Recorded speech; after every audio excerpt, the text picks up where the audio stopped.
and welcome. I am the Lone Cardman, and today I'm going to be showing you how to play a game of solitaire called Beleaguered Castle. And I'm going to start right off the bat by saying that this game is difficult to win, at least for me. I might not have the analytical mind needed in order to make this game easy. There is an even harder version of this game called Streets and Alleys, and there is an easier version of this game called Citadel. And I will try my best to get links for how to play both of those down below. Let's get started with the setup for this game. The thing that makes Beleaguered Castle a little easier than Streets and Alleys is that you start off with the 4 aces in the foundation. So it does give you a starting point for the game. Now, the rest of the cards are dealt out in rows of 6. There are 4 rows of 6 on either side of the foundation. So I'm going to go ahead and do a little fast forwarding and transitioning to a laid out game board.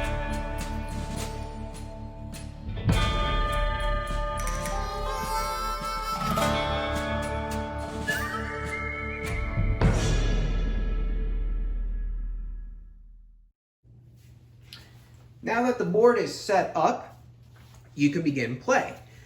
The foundation is already set. In order to build the foundation, you must lay the cards in ascending order, moving them from the ends of the stacks only.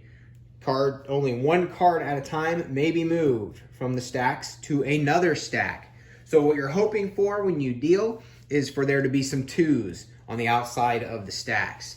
We are not so lucky today. Another strategy for this game is to empty stacks as quickly as possible to allow for more movement, because any card can be moved from the end of a stack to an empty space. And so the first thing we're going to do is start moving some cards around. Cards can be moved and stacked in descending order. The color or suit does not matter.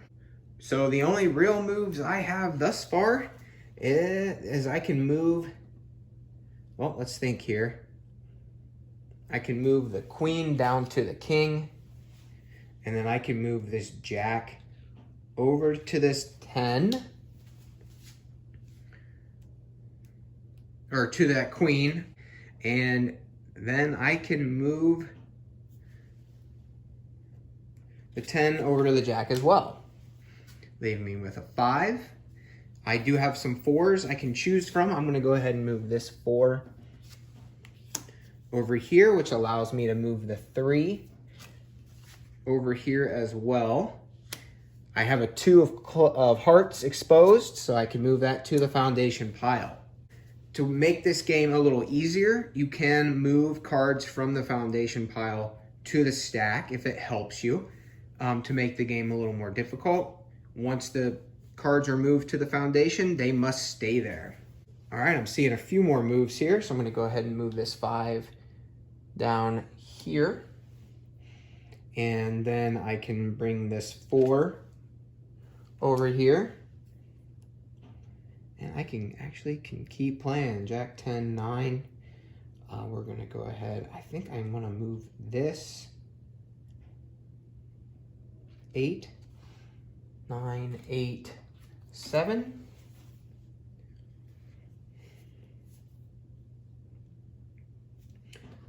If I can figure out, I can't move that 5.